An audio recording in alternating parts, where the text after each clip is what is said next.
Fin de espacio publicitario. En Conexión Abierta.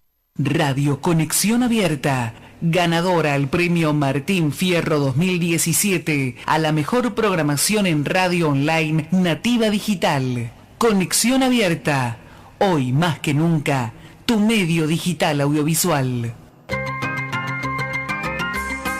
El Bisturí, una mirada incisiva sobre los principales temas en salud de la Argentina y del mundo. Desarrollo e investigación de los principales temas que interesan a la sociedad con relación a la calidad de vida, medicina, higiene, nutrición, desarrollo sustentable, actividades deportivas y culturales. Con la conducción del doctor Eduardo Cerdá y el periodista Gustavo Muñoz.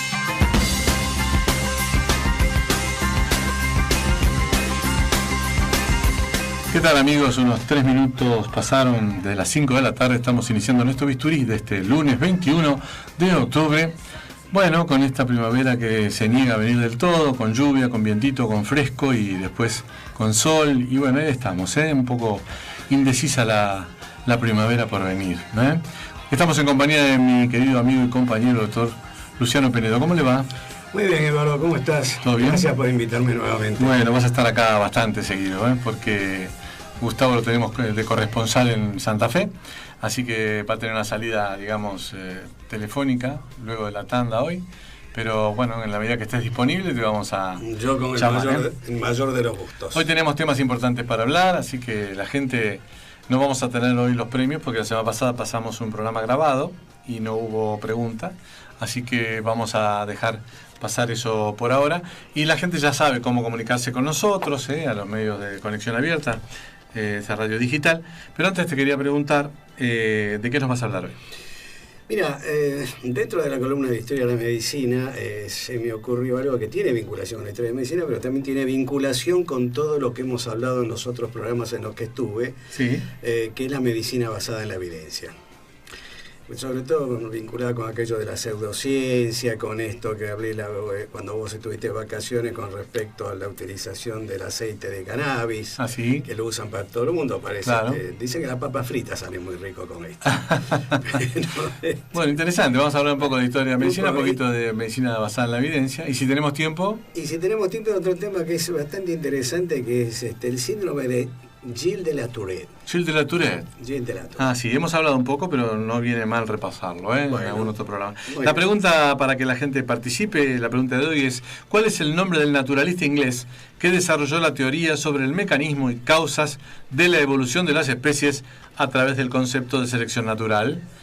¿Cuál es el nombre del naturalista inglés que desarrolló la teoría sobre el mecanismo y causas de la evolución de las especies a través del concepto de selección natural? Así que ya saben, nos pueden mandar correos electrónicos, entrar en Facebook del Bisturí, también llamar por teléfono, dejar mensaje o lo que sea, pero básicamente por mail, que es lo que realmente en general funciona, y si no en el Facebook. Pueden ir contestando y la semana que viene van a competir los ganadores por nuestros hermosos premios. Bueno, vamos a escuchar un poquito a León Gieco y vamos a ir con las efemérides de esta semana. ¿Qué pasó? Dale. Los viejos amores que no están, la ilusión de los que perdieron, todas las promesas que se van y los que en cualquier guerra se cayeron. Todo está guardado en la memoria. Bueno, estamos memorizando entonces las efemérides de la semana del 15 al 21 de octubre. El 14 de octubre es el Día Mundial de la Espirometría, Luciano. La espirometría mide la magnitud absoluta de las capacidades y los volúmenes pulmonares. El 15 de octubre del 2008 se instituyó el Día Mundial del Lavado de Manos. El 15 de octubre de cada año, los países del mundo celebran y promueven una de las conductas más efectivas y baratas que dispone la humanidad y la salud pública: el lavado de manos con agua y jabón. También un 15 de octubre, pero de 1984, le es concedido el Premio Nobel de Medicina al científico argentino César Milstein. En el 2001, un 15 de octubre también, se instituyó a partir de ahí el Día de la Mujer Rural. Y en un 16 de octubre de 1979, el Día Mundial de la Alimentación. En 1846, también un 16 de octubre, por primera vez, el médico y químico estadounidense William Thomas Morton utiliza la anestesia en una operación quirúrgica en el Hospital General de Massachusetts, Estados Unidos. Por ello también es el Día Mundial del Anestesiólogo. El 17 de octubre de 1992, el Día Internacional para la Erradicación de la Pobreza. Un fracaso absoluto, como vos habrás podido observar en toda Latinoamérica y en el mundo.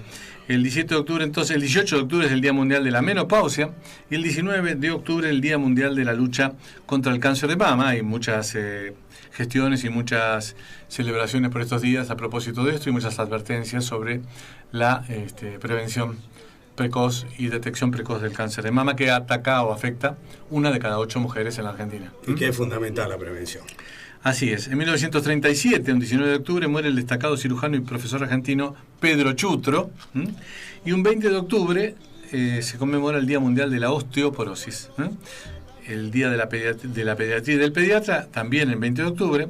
En esa fecha del año 1911 fue creada la Sociedad Argentina de Pediatría, que promueve un modelo abierto de funcionamiento con delegaciones en todo el país. Y te voy a contar una pequeña anécdota.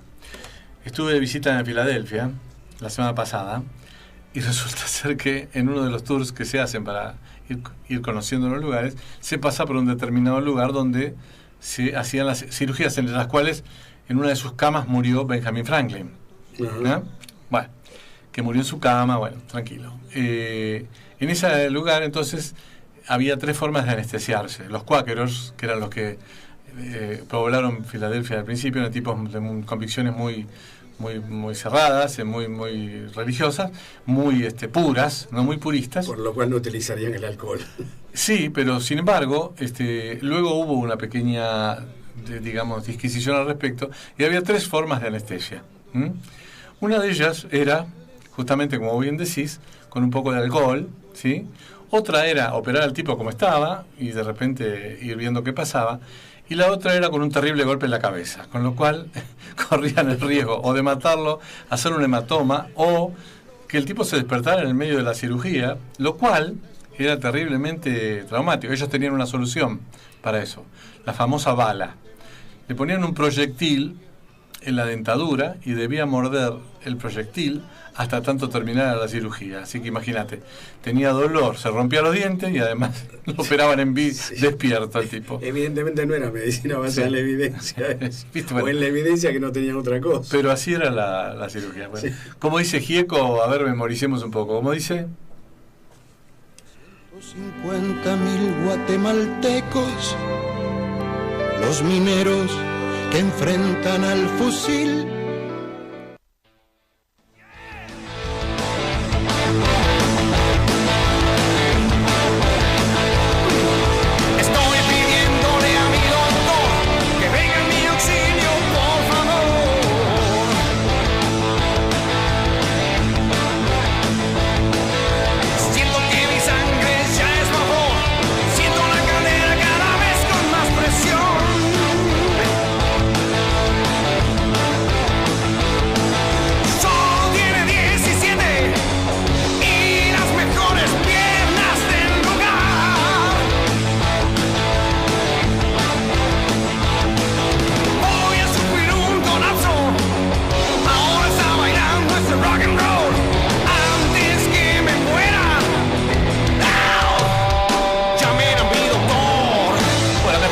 Luciano Penedo, que ha venido raudamente en su motocicleta y nos va a explicar un poquito la historia, algo de historia de la medicina basada en la evidencia, todo lo que estuvimos hablando hasta hace un ratito. Mira, como definición de lo que es la medicina basada en la evidencia, se puede decir que es un proceso cuyo objetivo es el de obtener y aplicar la mejor evidencia científica en el ejercicio de la práctica médica cotidiana. ¿Qué entendemos por evidencia? Evidencia es la certeza manifiesta sobre una cosa que elimina cualquier duda racional sobre la misma.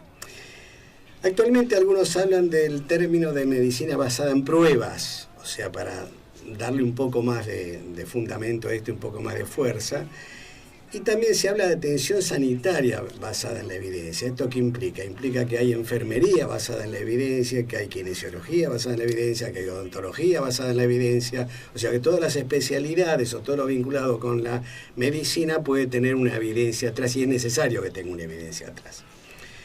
Hay un origen filosófico un poco de la medicina basada en la evidencia. Por ejemplo, en la época de la medicina de Aristóteles, la medicina se basaba en lo que la experiencia de gente importante, digamos, o sea, médicos importantes, aquellos que se dedicaban a la medicina, tenían un criterio, ese criterio lo transmitían, pero era mucho más empírico todo que otra cosa. En el siglo XVII, Bernoulli determina o crea o empieza a hablar de lo que es la estadística, y entonces ahí se genera un problema, porque empiezan a hacer un estudio sobre, estadísticamente, qué procesos en determinada patología andan bien o andan mal, digamos, para decirlo, que la gente lo pueda entender.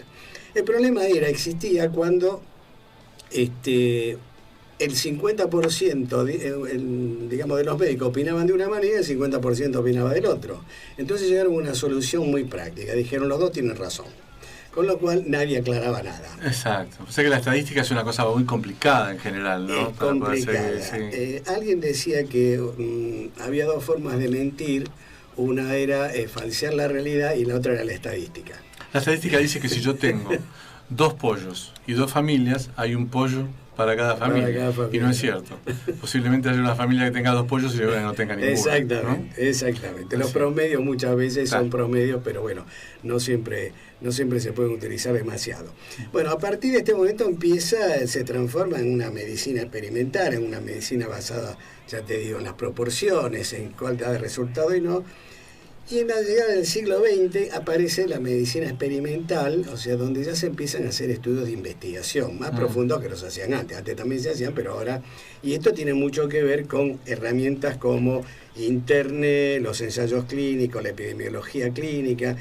Todo esto hace de que haya una posibilidad mayor de poder tener trabajos de investigación y que además se puedan transmitir a todo el mundo. Hoy con Internet tenemos formas de comunicación, lo cual también trae un problema a veces, que es el exceso de cantidad de información que hay respecto de algún tema. Y que todo el mundo tenga acceso a esto y que muchas veces no saben interpretarlo ni qué es lo que es bueno y qué es lo que está bien hecho o está mal hecho. Ahora vos y yo nos hemos formado en la Universidad de Buenos Aires hace muchos años, ¿no? Y sí. Unos 40 años, yo por lo menos 40, vos un poquito más. Yo un poco más. Claro, bueno. Y todo lo que hemos estudiado nosotros en eso, salvo la medicina clínica básica, ha entrado todo en colapso y en replanteo. Sí, es cierto. Bueno, cosa que nosotros hemos estudiado más como teoría, la famosa bomba de sodio y potasio, ¿te acordás? Para mí, cuando yo estudié, era una teoría, y sin embargo después se comprobó que existía. Claro. Otra cosa fueron al revés. Yo me acuerdo cuando también el tratamiento del shock era dar hipertensores, y hoy en día nadie va a tratar un shock con hipertensores. O sea, la medicina va evolucionando como todas las cosas, aparecen conocimientos nuevos, aparecen investigaciones nuevas, ¿no? Volviendo a la medicina basada en la evidencia, esto le permite ofrecer al paciente una mejor alternativa diagnóstica y beneficio para el sistema sanitario en su conjunto al identificar y suprimir de forma más efectiva los cuidados ineficaces, ¿no? Ahora, ¿cuál es la metodología de la medicina basada en evidencia? Lo voy a decir rápidamente porque hay mucho para hablar, pero en realidad se basa en 4 principios. El primero es formular de manera precisa una pregunta a partir del problema clínico del paciente. Por ejemplo, ¿qué estudios complementarios me pueden confirmar con mayor fiabilidad el diagnóstico? Por ejemplo, vamos a poner un ejemplo práctico.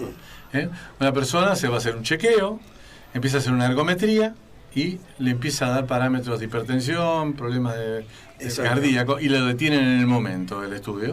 Y dice, no, hay que hacer unos estudios más profundos. Exacto. Y generalmente todo esto se genera o lleva a cabo a través de un protocolo que ya está estandarizado y que tiene que ver con la medicina basada en la evidencia. El segundo punto sería localizar las pruebas disponibles en la literatura siguiendo una estrategia. Esto es buscar realmente en toda la literatura que hay en el mundo a ver qué es lo que apoya todo esto que uno piensa, el diagnóstico que uno piensa que existe. Y por último, la evaluación crítica de la evidencia. Perdón, no es por último, sino en tercer lugar, la evaluación crítica de la evidencia. El médico tiene que asegurar de que el nivel de calidad es fiable, es alto. ¿Cómo hace esto? Bueno, uno tiene que ver qué tipo de estudios se han realizado, cuál es la cantidad de población que está bajo ese estudio que se realizó, qué antigüedad tiene ese estudio, porque a lo mejor son estudios muy recientes que tienen que ser verificados permanentemente. Entonces, la medicina basada en la evidencia tiene dos características importantes: la seriedad de los estudios, por un lado, en cuanto a duración, en cuanto a cantidad de población que hayan incorporado al estudio, y por otro lado, la persistencia en el tiempo.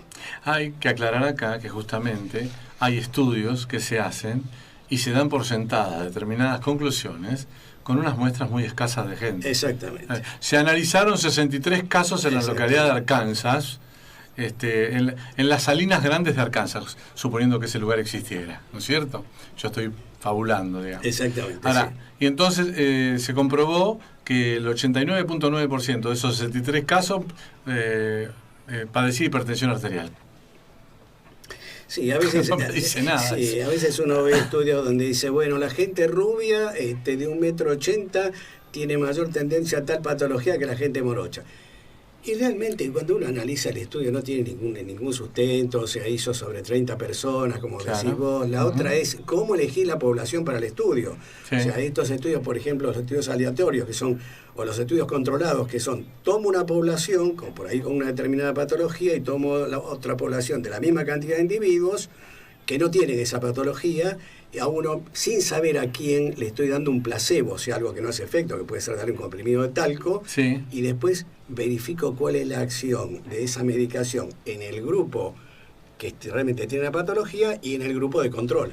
Claro. Entonces eso me permite sacar conclusiones bastante importantes. Con todo esto, hoy en día algunos ya están cuestionando el tema de la medicina basada en la evidencia, no son muchos, pero porque dicen que hay interferencias en esto y acusan un poco a intereses comerciales que hacen o patrocinan determinados estudios y que quieren, digamos, que esos estudios tengan un resultado para un producto que por ahí fabrica determinada. Por ejemplo, se ha demostrado que el azúcar no es tan mala. Claro, por decir, ¿no? Claro, o al revés. Exacto. Que el azúcar negra es mejor que la otra. Y resulta que en el fondo ahí hay un molino azucarero que está pagando el estudio. Por ejemplo. Exactamente. ¿Sí? Por ejemplo. Yo he tenido alguna experiencia al respecto con eso, de tener una conclusión con un estudio que habíamos hecho en su momento cuando yo estaba en el hospital, y como no era muy favorable al producto que estaba en plaza en ese momento, no nos publicaron el trabajo. Claro. Bueno, el cuarto paso sería la aplicación de las conclusiones de esta evaluación a la práctica, o sea, en la unión de los puntos 1 y 3 que dije anteriormente, para que el paciente y el médico tomen una decisión fundada. Rápidamente te voy a decir algunas ventajas de la medicina basada en la evidencia. Una, la disminución de la amplia variabilidad injustificada en la atención médica, o sea, los distintos, para que no haya un protocolo y cada uno actúe de su manera. Otra, la superación de modas, propagandas, inducciones y otras formas de imposición. La estimulación de la evaluación crítica del conocimiento establecido. Promoción de la capacidad de discernir entre información científica y no científica. A esto que me refería antes, de que por internet a veces es muy difícil. Nosotros podemos a veces saber qué es bueno y qué no es bueno, pero la gente... Bueno, pero lo que es peor es que la persona que viene a atenderse a tu consultorio con una preconcepto de lo que puede tener, no viene entregado para que vos lo veas, sino que viene con una bolsa llena de copias de internet, de estudios y de cosas, y no me va a pedir nada de todo esto. Entonces, no, mire, no hace falta, ¿sabe qué? Le voy a dar empíricamente este antibiótico y se le va a pasar la infección urinaria. Y si no se le pasa, veremos qué pasa. Véngame a ver dentro de una semana. No, entonces se va al médico de la vuelta y se consigue 2 órdenes, urocultivo, todo, y cuando no, algún estudio más complejo, ¿no? Internet es uno de los factores que más ha intervenido en romper o perjudicar la relación médico-paciente. Sin duda. Bueno, otra cosa es la promoción de la interconexión entre la atención médica, la educación y la investigación, y creo que con eso es suficiente como para darle un rápido geo a lo que es medicina basada en la evidencia. Bueno, mira, vamos a hacer una cosa, le voy a pedir a Leo que ponga un poquito de Turf. Dale. Vamos a escuchar un poquito Loco de Turf y vamos a cambiar de tema. ¿Qué te parece? Dale. Pidas perdón.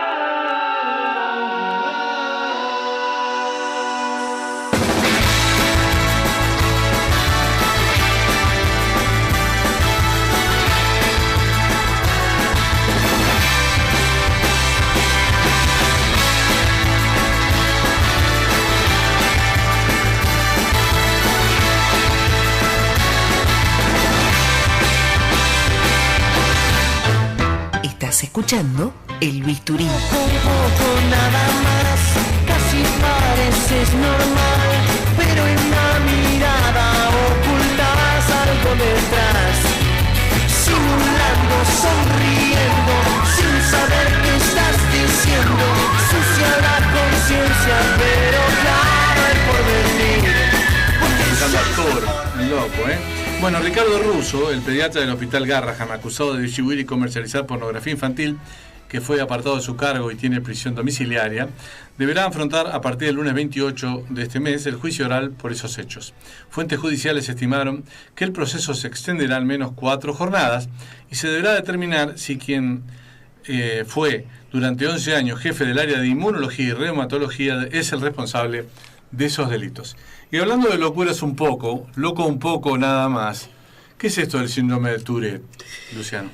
Mirá, ¿vos viste la obra de teatro Toc Toc? La vimos, sí. Bueno, la obra de teatro Toc Toc, el psiquiatra que está ahí finge tener un síndrome de Gilles de la Tourette. Ah, él es el que atiende a los que van a terapia de grupo. Claro, que al final, cuando termina la obra, se encuentra con que el paciente que estaba ahí era el psiquiatra en realidad, que dice que no puede venir, que no llega, bueno, todo más. La obra realmente muy cómica, tuvo muchísimas representaciones. Todavía está un poquito en cartel, me parece aún. No, la verdad que no sé, sí. Pero la verdad que fue un exitazo. Bueno, el síndrome de Tourette se describió por primera vez en 1885 y fue George Gilles de la Tourette el que lo describió. Parece ser que tiene un componente genético, o sea que puede ser transmitido de padres a hijos, y parece ser que hay una falla en la transmisión neurosináptica, o sea, entre los mediadores, la noradrenalina, los... Aclarando un poco a la gente a nivel popularmente, lo que es la sinapsis es el contacto entre las neuronas y ese contacto se hace a través de liberación de sustancias, que son los mediadores químicos. Que son los mediadores químicos, parece que hay una alteración con respecto a eso, y eso es lo que afectaría. Se desarrolla en los primeros 20 años de vida de la persona y se caracteriza por tener muchos tics motores, sí. O sea, tanto faciales como movimientos en los brazos, sí. Movimientos por supuesto involuntarios como cualquier tic, también de los miembros, del tronco, y el primer síntoma más habitual es un tic facial, parpadeo, contracción de la nariz, muecas. Y también hay tics vocales, estos tics vocales... Antes de llegar a eso, realmente, si uno ve que alguna persona tiene esto en la vida cotidiana, en cruzarse, en el subte, en el colectivo, lo que sea, lo que él lo mira y piensa, mientras sea esto nada más, dice, uy, pobre, tiene unos tics nerviosos, no puede parar. Sí. Hasta ahí llega fenómeno. Ahora, cuando vienen los vocales, son los problemas, ¿no? Los vocales no son los más frecuentes. La gente piensa que son los más frecuentes, pero no son los más frecuentes. Pero los vocales pueden ser desde gritos, o sea, los tics vocales pueden ser desde gritos, tipo aullido, gruñidos, carraspeos, ladridos. Claro. Pero después aparece en nosotros lo que toda la gente, y que está muy bien representado en la obra, que es lo que se llama la coprolalia, o sea, de tener expresiones... Las palabrotas. Palabrotas. Sí, sí. Y el otro que también puede ser, no solamente palabrotas, sino que pueden ser gestos obscenos. Hay una actriz, deliciosa actriz, de apellido Ortiz Berea, que creo que es la hija del gran Ortiz Berea, hermana de los actores, que hizo un personaje de estos, que eran 4 hermanas de un hotel o algo así, una de las obras de Polka en Canal 13, que tenía este problema. Y en cualquier momento le salía la puteada, y esto generaba graves problemas. Bueno, pueden ser puteadas o pueden ser, ya te digo, gestos también, ¿no? Por ejemplo, qué sé yo, levantar el dedo, medio, todo demás, y algunas otras cosas también. Entonces los que forman el primer debate, los políticos que tuvieron el primer debate, pueden tener Tourette. Puede ser a lo mejor se interpretó mal, y es un Tourette. Bueno, claro. Vos sabés que tienen una inteligencia normal. Sí. Y a lo largo del tiempo los síntomas parecen mejorar, realmente no se sabe por qué. Pero tiene muchas dificultades con el aprendizaje debido a la complejidad de los tics y además, tiene algunas alteraciones del sueño y la conducta. Generalmente el síndrome de la Tourette viene acompañado, o sea, como se dice, comorbilidad, o sea, viene acompañado de otras enfermedades como puede ser el trastorno obsesivo compulsivo y el trastorno del síndrome de falta de atención, trastorno de atención. En los hombres están afectados de 3 a 4 veces más que las mujeres. Siempre digamos nosotros. Siempre va. Y ¿qué tratamiento tiene? No hay medicación. No hay ninguna medicación, se te dan algunas medicaciones por ahí, pero bueno, en realidad no hay ninguna cosa que lo mejore, que lo cure, ni nada por el estilo, no tiene cura. Y en general el tratamiento es un tratamiento de tipo psicoterapia, y es la psicoterapia que se utiliza, la terapia conductivo-conductual. Y mirá vos qué curioso, ¿no? Como los tics son muy molestos, tanto para el paciente como para la gente que lo rodea, y aún para los padres. Lo que se hace es lo que se llama el contracondicionamiento. ¿Cognitivo-conductual? Cognitivo-conductual. Ok. Se le hace lo que se llama el contracondicionamiento. O sea, si alguien tiene el tic de rascarse la cabeza, por ejemplo, lo que se hace es que tome conciencia de cuándo va a aparecer ese tic. Y en ese momento que lo cambie, digamos, por ahí, por rascarse la rodilla. Ahí está, lo que pasó en el segundo debate. Con ganas de poner el dedo, pero sacándolo para el costado. La culpa es suya, señor. ¿Vio? Por ejemplo. Se ve que lo sometieron a la terapia conductiva-conductual. Bueno, y las otras es trabajar sobre el ambiente, o sea, sobre el ambiente que rodea al paciente. Sí. Por esto de que causa mucha impresión estos tics, ya te digo, que pueden ser de tronco, que pueden ser de cuello, que pueden ser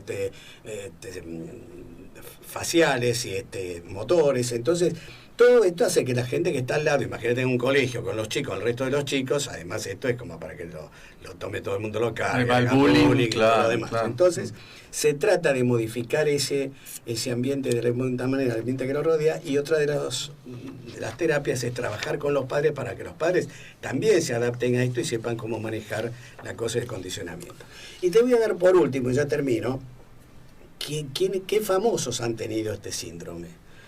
Amadeus Mozart, Howard Hughes, el de la película El Aviador, sí. Molière, Hans Christian Andersen, el que hacía cuentos para chicos, sí. que hizo La Sirenita, Napoleón Bonaparte y André Malraux, entre otros. O sea que básicamente queda totalmente demostrado que la inteligencia no está afectada. No está nada, porque con que haya tenido Mozart nada más, sí, ya te das cuenta claro. de que no. Y sí. además Malraux, que ha sido te voy a hacer un comentario que no tiene que ver con una pregunta, puede ser que la sepas o que no, como vos sos psiquiatra a lo mejor lo habrás visto.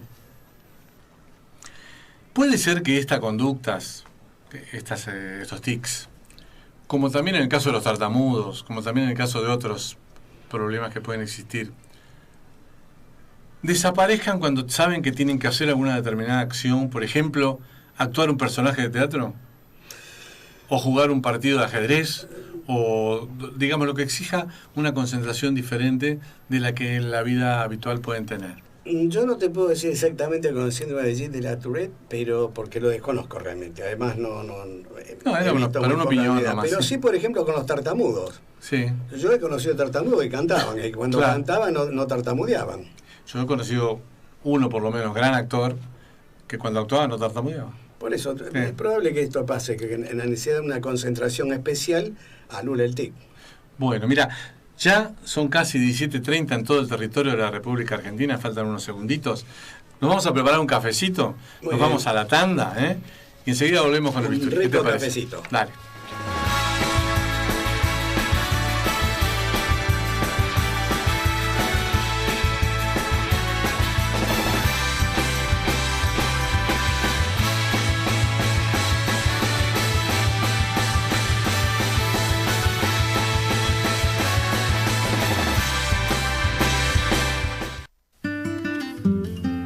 CETOS, Centro de Estudio de la Obesidad Severa. Ascuénaga 1077, cuarto A, 4821-7531, www.cetos.com.ar.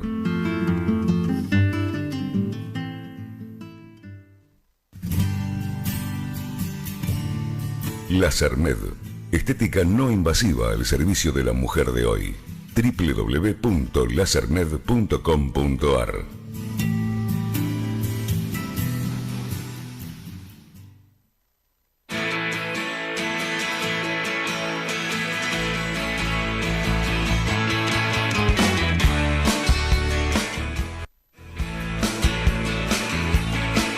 Escríbenos tu consulta a elbisturí@hotmail.com. Estoy vencida porque el mundo me es así, no puedo cambiar. Soy el remedio sin receta y tu amor mi enfermedad.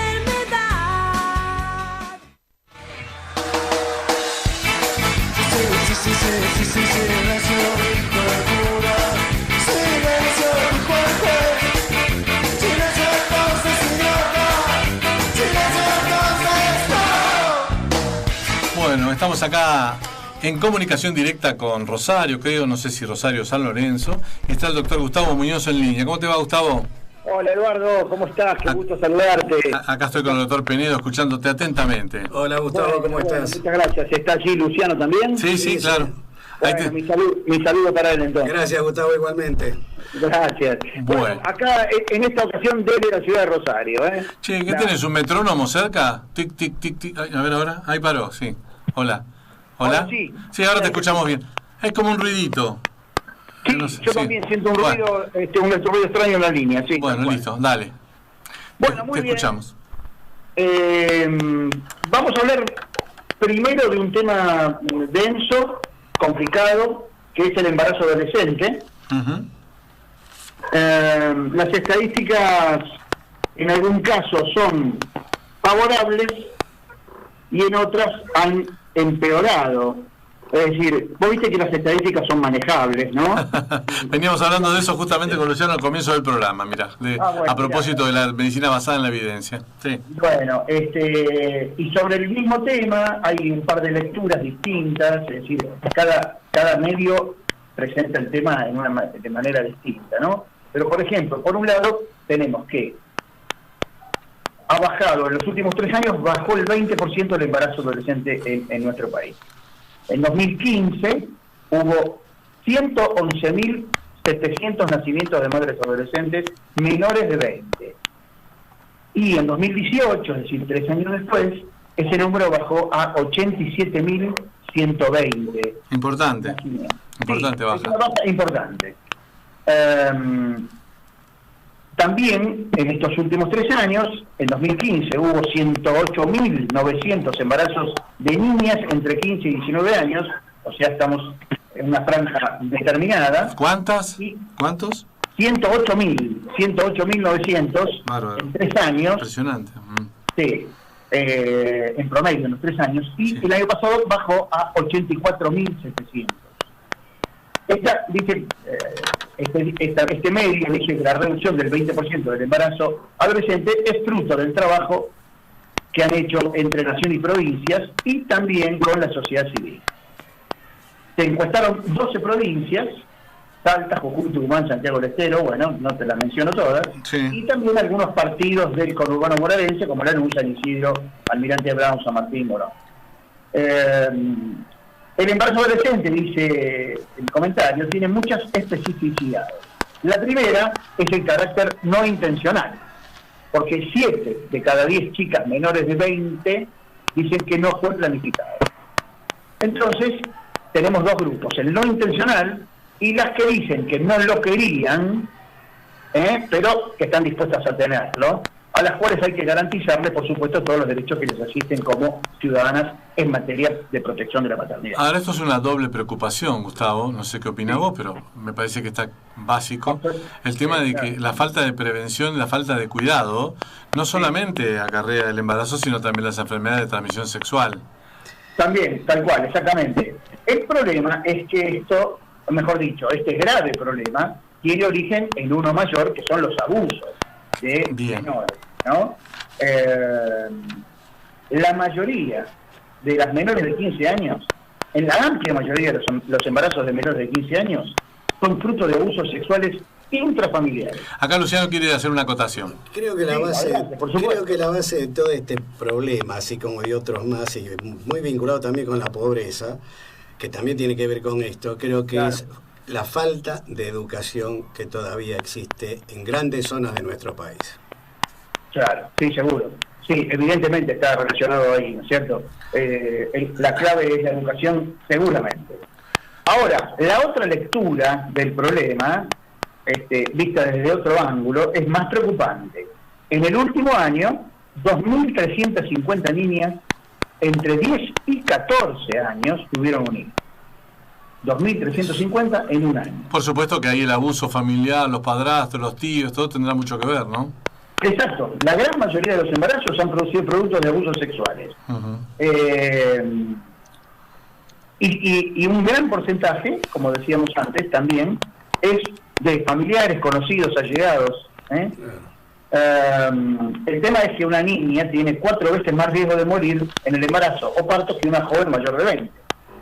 Sin embargo, el acceso a muchas de las interrupciones legales, el aborto es legal, sabemos que en caso de violación o cuando el embarazo puede provocar riesgo de salud o muerte, pero en muchos casos esas interrupciones legales son negadas por burocráticas decisiones de los funcionarios de turno, ¿no?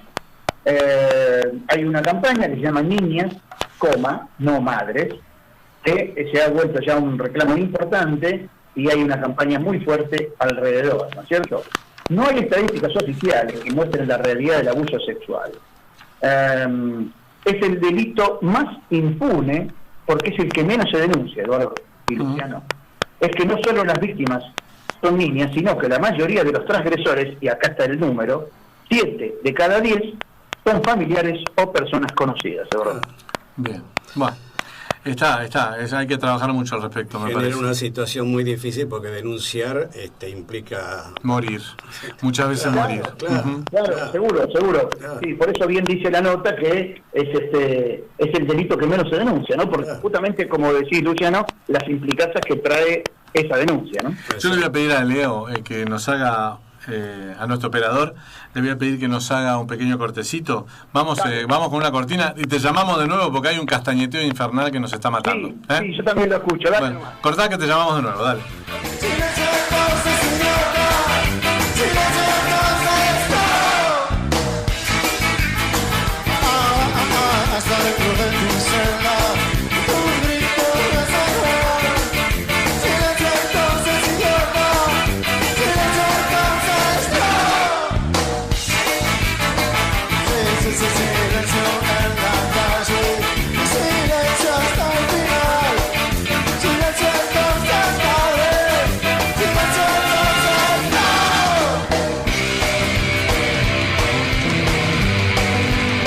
Bueno, volvemos a contactar a Gustavo a ver si tenemos más suerte ahora y si pudiste bajarte del tablado con las castañuelas. Parece que sí, que la señora representante de España nos ha abandonado. Bueno, vamos con el otro tema, Gus, dale. Bueno, falta de sueño. La falta de sueño, hemos conversado con especialistas alguna vez en el bisturí y hemos tratado el tema seguido. El tema es que ahora la cuestión se amplía el conocimiento con 2 estudios internacionales. Si bien son con ratones, han ayudado mucho a determinar algunas cosas bastante serias que provoca la falta de sueño.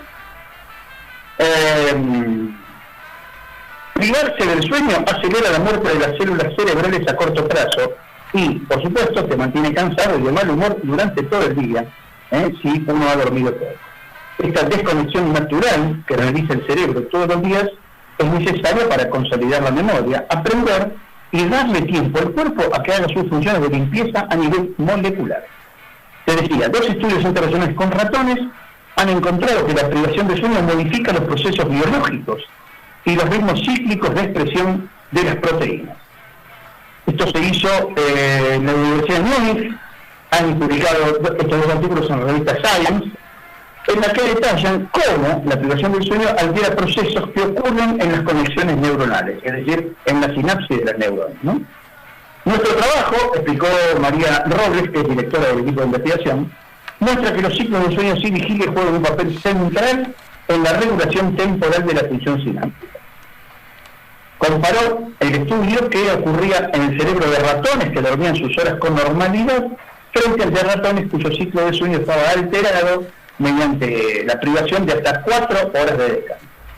Gracias a estos estudios se establecieron que el cerebro sigue ritmos de actividad y descanso muy marcados en los que destacan 2 momentos clave, el amanecer y el anochecer, que coinciden con el inicio del sueño y de la vigilia en los ratones, básicamente porque son ratones nocturnos, son animales nocturnos, perdón.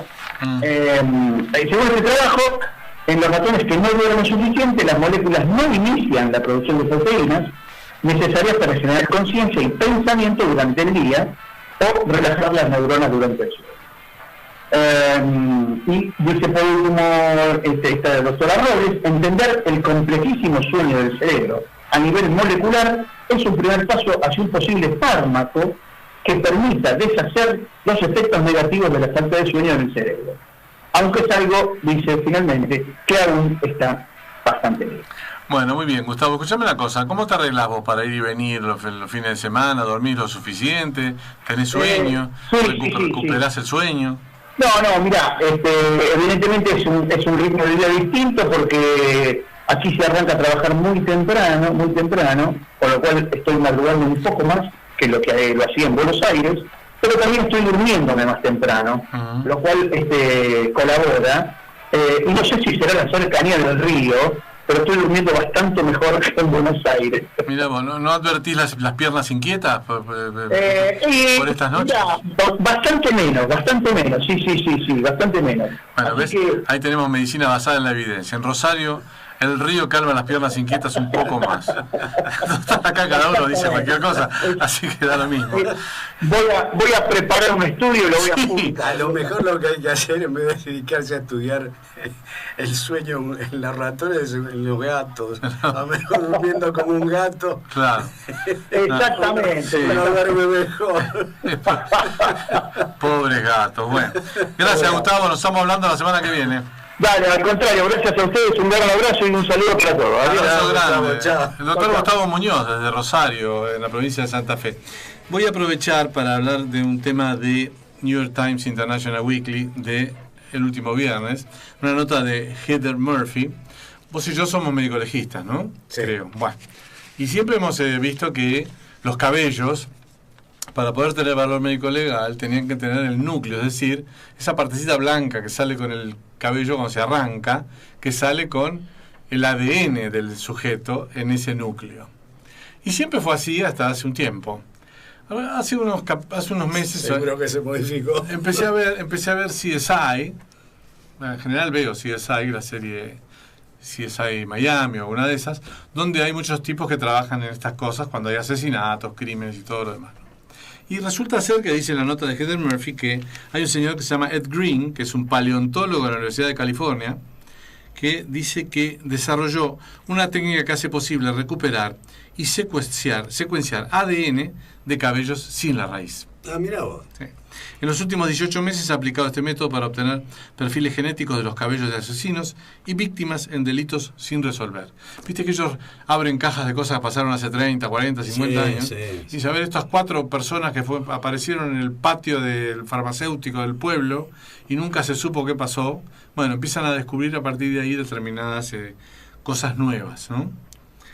Justin Lowe, director general de Full Genomes, describió esta técnica como innovadora, diciendo que los delincuentes piensan en usar guantes o limpiar la sangre, pero no se les ocurre raparse la cabeza. Eso te iba a decir, lo que van a tener que hacer es pelarse. Para identificar a una persona se requiere ADN nuclear, hasta lo que te explicaba, es decir, el núcleo del pelo.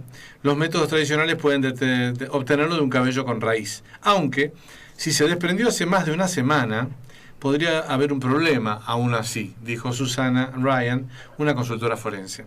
Los cabellos necesitan estar en etapa de crecimiento para obtenerse el ADN nuclear. Sí, a mí nos queda un poco para eso. A mí casi nada, en fin. Pero el señor Green sabía que eso no era absolutamente necesario. El tema es más complejo y es más amplio. Yo simplemente quería hacer una mención a una creencia que hasta hoy se tiene y que se ha ido modificando. Sí, que era fundamental para esas cosas, ¿no? Exacto. Bueno, ni Ryan ni Green creen que sea probable que la técnica sea ampliamente usada en el futuro cercano, entre otras cosas porque la secuenciación de cada cabello cuesta miles de dólares. Y eso es, por supuesto, antes de contratar a un tipo que sepa manejarlo, a un genetista que pueda manejar estas cosas para tratar de identificar su origen. Pero es un dato de ciencia y tecnología que es interesante, que estamos dando. Mira, ya son las 17:45 y yo le voy a pedir a nuestro operador que por favor me ponga algo de Alejandro Lerner. ¿Qué te parece todo a pulmón? Me parece perfecto. Dale.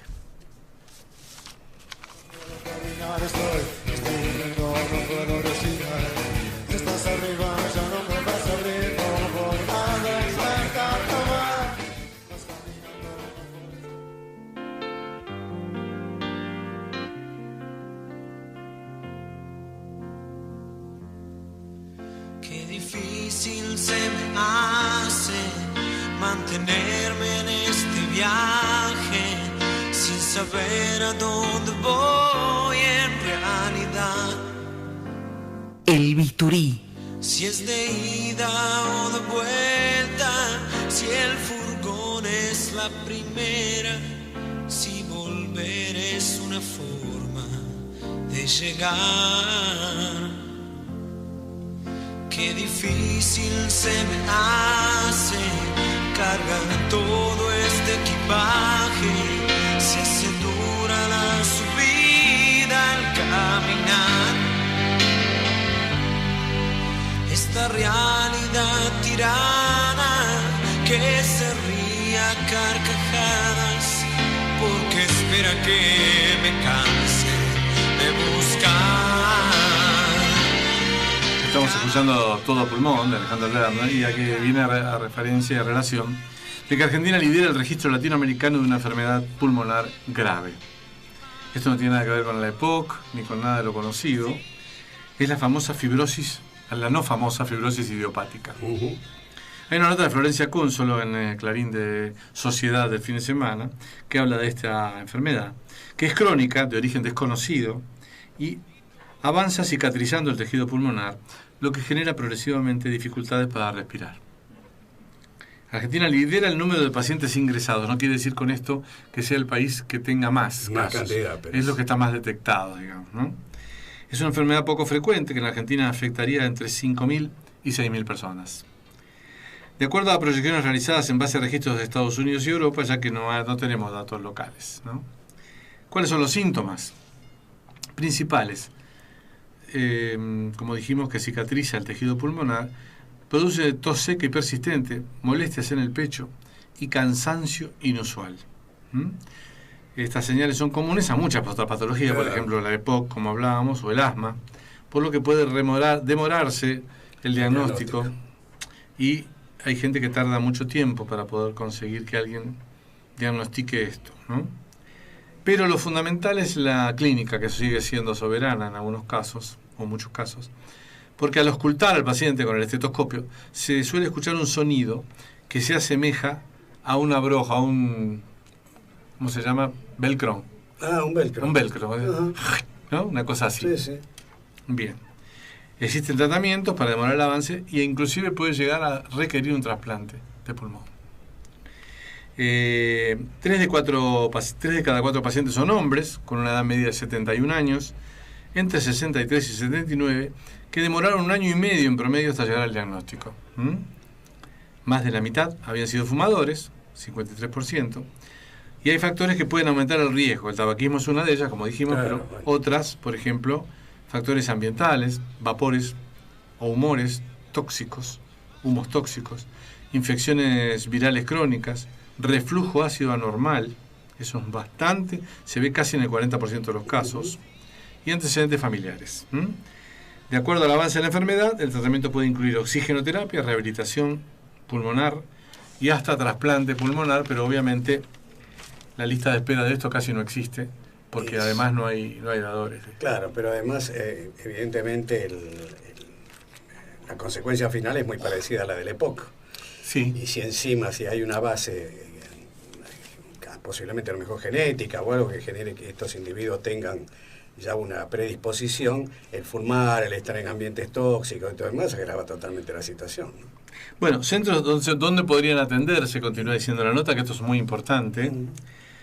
Centros de salud públicos clave donde se pueden encontrar especialistas en fibrosis pulmonar. Uno de ellos, por supuesto, el Hospital de Rehabilitación Respiratoria María Ferrer, que está en la calle Enrique Finoquieto 849, y ahí tienen la página www.epidhospitalferrer.com.ar y los consultorios, y también el Hospital Cetrángolo, que está en la calle Italia 1750 de Vicente López. El conmutador 4791-2090.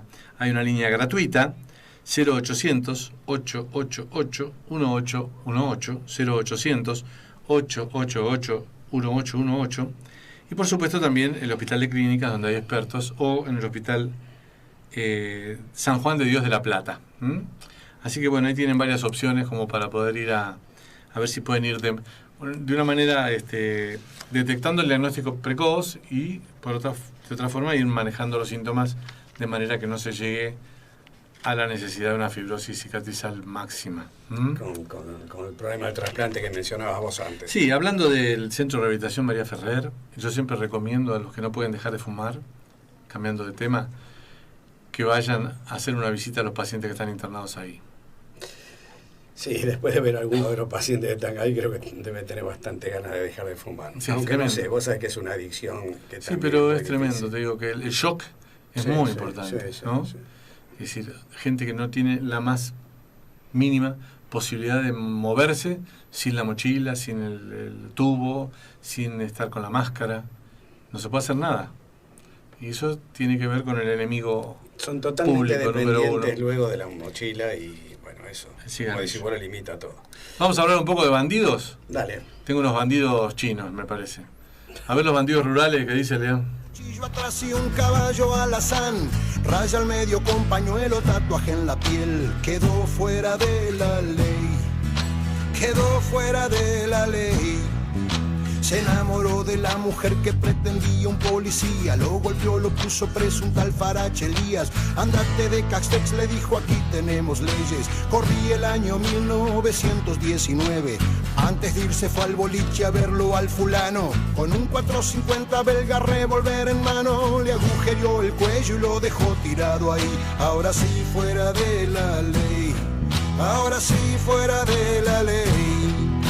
Bandidos rurales, difícil de atraparles. Bueno, acá tenemos bandidos urbanos, no rurales. Sí. Y parece que chinos, porque dice que un comercio ubicado en Defensa al 600, por una denuncia anónima, dio origen a la investigación de la policía de la ciudad y una pesquisa que concluyó con el arresto de 4 sospechosos por la venta de cocaína y marihuana. La Dirección de la Lucha contra el Tráfico y Venta Ilegal de Drogas realizaron esa investigación de forma encubierta y durante 3 semanas en el lugar y sus alrededores, pudiendo confirmar que allí funcionaba una banda dedicada al narcomenudeo compuesta por 2 ciudadanos de nacionalidad peruana, uno de origen chino y el restante argentino. Camuflaba su actividad bajo la pantalla de una verdulería, según informó la Fuerza de Seguridad porteña. Bueno, así que cuidadito porque esto puede proliferar. Sí. Si seguimos siendo débiles con ciertas cosas, no, fíjense lo que pasa en México, ¿no? Vos no tuviste, pero escuchaste el programa. Esto me sigue a mí sorprendiendo cuando lo relaciono con la exposición que se hizo sobre cannabis. Sí. O sea, por un lado estamos haciendo todas estas medidas y por otro lado hacemos una exposición donde decía que se enseñaba a sembrar, a cultivar. La verdad que no entiendo. Y el candidato del Caño anoche en el debate dijo que iba a trabajar en algo de eso, para la liberación de eso, ¿verdad? Sí, creo que quiere despenalizar la droga. Ahora te voy a hablar de un bandido que no es rural ni es urbano, pero que es un bandido muy frecuente, que es un hongo.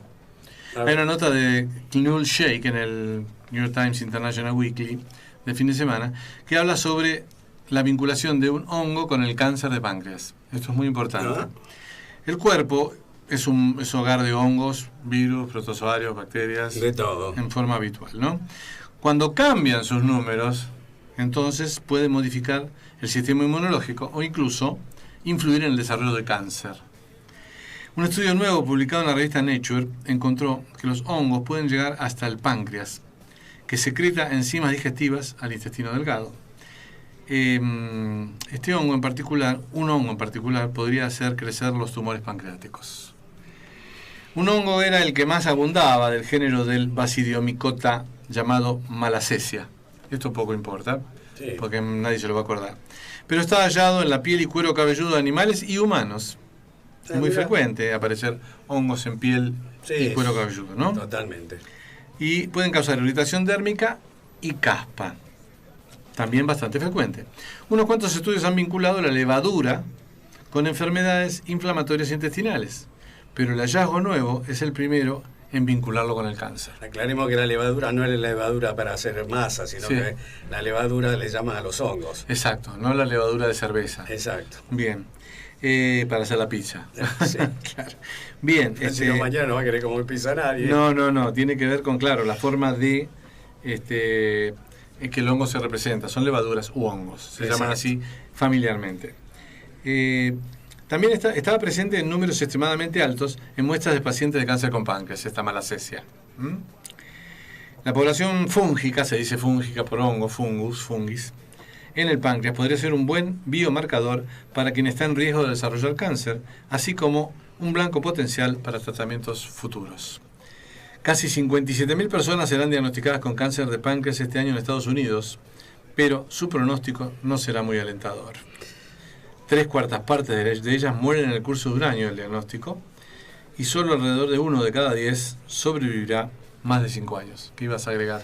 No, que el cáncer de páncreas es uno de los que muy poco promedio de vida tiene, de sobrevida, por supuesto, sí. y afecta bastante. Sí. Bueno, y por ahí tengo una noticia buena para las escuelas. La UBA donó guías de orientación vocacional. La Universidad de Buenos Aires donó a escuelas su primera guía de orientación vocacional destinada a estudiantes de secundario con contenidos básicos relacionados con la reflexión y la acción para decidir qué carrera seguir, informó la Casa de Altos Estudios Superiores. Los textos fueron entregados a más de 100 escuelas que se inscribieron en la 5ª jornada de orientación vocacional que organizó la Universidad de Buenos Aires en la Plaza Jusay, en el que participaron unos 7.000 jóvenes. Y ya estamos escuchando... ¿Qué ibas a decir? Me parece muy bien, me parece muy bien como acción de la universidad.